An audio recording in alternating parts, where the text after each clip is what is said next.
YouTube, thank you for joining. This is your girl, Sakira Richards, back again with another video regarding how to pass the TMZ exam. I would like to welcome all the new therapists that beginning their careers, and also I would like to welcome the ones that's already in their career and that are CRTs and want to advance their career and become RRT, which is a registered respiratory therapist. The highs of the field is that they do pay good. The lows is that it's hard to get a full-time job, hard to get a full-time position. Most therapists have 2, 3 jobs, maybe 2 PRN jobs, maybe a part-time or something like that. But other than that, it's okay. If you're just starting out in the field, you won't know everything right away. I mean, as far as ventilators and stuff like that, I mean, it's a lot of stuff that I'm still learning after being in the field for 9+ years. So, but it will come, okay? It will come. I would like to say about this exam, the TMZ exam. This ebook is so great, and I'm gonna tell you why you guys should order this ebook. This ebook was put together by a group of therapists that actually set for the exam.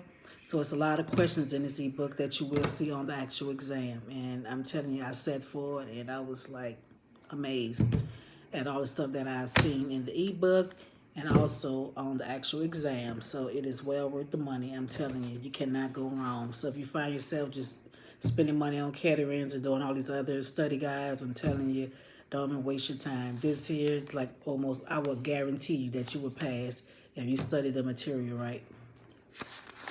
Okay, I'm going to tell you why this ebook is so good, guys. This ebook is so good. And it is one of the best study guides that I've encountered yet.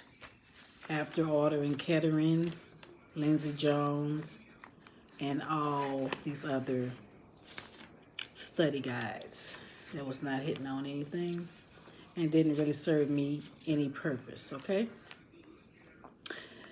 There were 2 questions on capillary blood gases. So what you need to do is know the capillary PO2. Okay, you need to know that.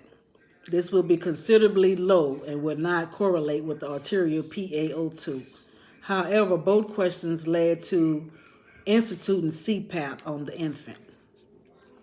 Once gave CPAP gases that were normal, but the patient was showing retractions, which is breathing like that, on a 55% oxygen hood.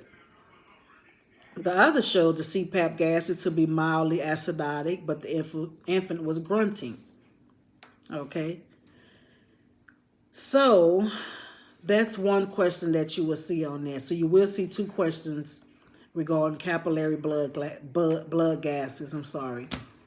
So know that the capillary PaO2 will be considerably low and will not correlate with the arterial PaO2, okay? Another question that was on the exam. The RT did a quality control and the instrument was within 2 standard deviations of the mean. How should the RT proceed? Means the instrument is in control. The other incorrect choices were to recalibrate or replace the machine. Okay, so you will see a question on there like that.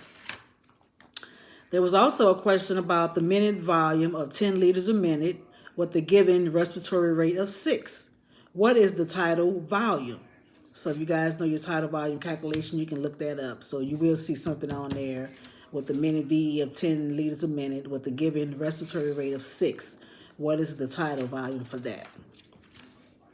There was one question where the ABG clearly showed respiratory alkalosis on a ventilator patient. The exam wanted to know how to decrease the CO2. Okay? So that's one. And your choices was to increase the tidal volume, increase P, increase the mandatory rate, or increase the dead space volume. Okay? So you guys can look that up also. So the question again, for anyone that's just coming on, there was one question on the exam where the ABG clearly showed respiratory alkalosis on a ventilator patient. The exam wanted to know how to decrease the CO2. And the exam choices was increase the tidal volume, increase the PEEP, increase the mandatory rate, increase the dead space volume. There was another question on there. An ARDS patient had vent settings with a PEEP of +10. The RRT suctioned the patient and the SpO2 dropped immediately from 95% to 80%. What should the RRT do first? The exam choices was to stop suctioning, increase the PEEP, disconnect the vent, and manually ventilate or decrease suction pressure. Okay, so that's another question that you will see on the exam. It's another question. It says, if a patient's SpO2 is 90, ideally the PaO2 should be blank. Word for word on the exam. Review the oxygen dissociation curve. Okay, for that question. Another question was, symptoms of an acute MI was asked, and it described pain located at certain parts of the body. The best answer was intermittent crushing pain at the chest. Okay, guys, so I'm telling you, this ebook is awesome. It is awesome. I'm going to read that one again, okay, just in case you see it, and you will see it. Symptoms of an acute MI was asked, and it described pain located at certain parts of the body. The best answer was intermittent crushing pain at the chest, okay? So if you should see this question on the exam, you know the best answer is intermittent crushing pain at the chest. Okay, and for those that are just coming on, you may just want to go ahead on and review the video all over again, and you can, get all of it, because I'm not going back. It's another question on there. It says, there were two questions regarding measuring the effectiveness of medication of the severity of asthma. Both referred to a peak flow meter. Excuse me, guys. Both referred to a peak flow meter or a peak flow monitoring. Okay. That's another question. And you can also just look these up. Just Google effectiveness of medication of severity of asthma, and it'll tell you a whole lot about that, okay, and how to answer that question. Both refer to peak flow meter or peak flow monitoring, so you can see which one it tells you is the correct answer. Okay, another question was going to be on the exam was going to say, how should the therapist calibrate a pneumotachymeter? The valuable choice was a 3-liter syringe, okay? So, guys, I'm telling you, this ebook is so awesome. I'm telling you, and you're going to see this again on the exam, I promise you. Because these people actually sat for the exam, so they know what was on there and the questions that was on the exam. Okay, know what hyponia is. It was similarly structured in the same format as the bronchoscopy question. For example, hyponia, hypotension, cardiac output. Yes, no, yes, no. No, yes, no, yes, in that format. One question was a pre and post bronchodilated FEV1, and it wanted to know what the RRT should conclude. One question, the FEV1 was only 5% change, but the volumes were decreased. What disease is associated with it? Another question had both volumes decrease and the FEV1 decreased by more than 12%. Which of the following disease is associated with this finding? It was another question that's going to be on there. It's going to say, one question stated that the patient had a suspected tumor in the upper airway. What should the RRT recommend? Spirometry. If the exam gives you a flow volume loop that looks like this, recommend, okay, let's see. This is the flow volume loop. I don't know if y'all gonna be able to see that though. That's the flow volume loop there. So it's gonna tell you that too. Okay, let's see here.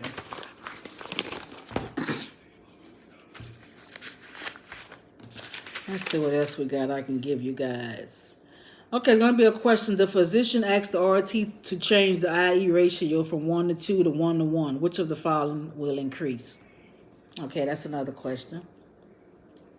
Another question is going to be, there was several weaning questions that have the MIP and the NIF and the vital capacity and basic vital signs. Some included the QS/QT or the VD/tidal volume and the PA in parentheses a big A dash A parentheses O2 along with it. Know these normals. So know your normal QS to QT, your VD dash VT, and the PAAO2. Okay, so know the normals for that. Biological indicators were asked. Please see infection control section. So it's an infection control section in here also. Okay. The therapist arrives to the home of a patient with an oxygen concentrator. She is prescribed to wean 2 liters. She's prescribed to wear 2 liters, excuse me. The therapist placed the oximeter on it and it read 85%. What should the RT do first? And this is going to be how it's going to be on the exam. Check the integrity of the nasal cannula. Instruct the patient to purse lip breathe. Call the physician or increase to 4 liters. Okay. Another question is, how long should a MVV maneuver last? And it got dash, however many seconds it's going to be. Complications of an anterior blood stick was asked also on the exam. Let's see. Know the normal know the normal values for PVO2, which is 35 to 45 milliliters. The exam presented a question where it said a decrease in the PVO2 will result in which of the following? The most plausible answer was a decrease in cardiac output. And guys, it's so many questions in here, I'm telling you, so you can't do nothing but pass because you got everything you need. You got mostly all the questions, a whole lot of questions that you will see on that exam. Okay. The therapist walks into the patient room and noticed that the nasopharyngeal airway to be sticking out about 1 inch from the nair. How should the RT proceed? And they got 3 answers to that. Push it in further, document as is, replace it, and use the other nair. Okay, that's another question with some answers there, okay? Nasal gastric tubes, NG tubes, should be 2 to 5 centimeters below the diaphragm. The exam said it was positioned at 4 centimeters on the recent version and asked what the RT should recommend. The choices were to leave it as is, pull back, or advance it. Okay, you will see at least 90% of these questions. Just keep in mind that the vocabulary and the values may be altered. As long as you understand the concept behind the question and not by the rate memorization, you will do well. Early congratulations for passing the written exam. If you are satisfied with the outline, feel free to visit and like this site, Respiratory Teacher, and make sure that you give a good review on that. Also, guys, what I need y'all to do is comment, like, and subscribe if y'all have any questions regarding this ebook.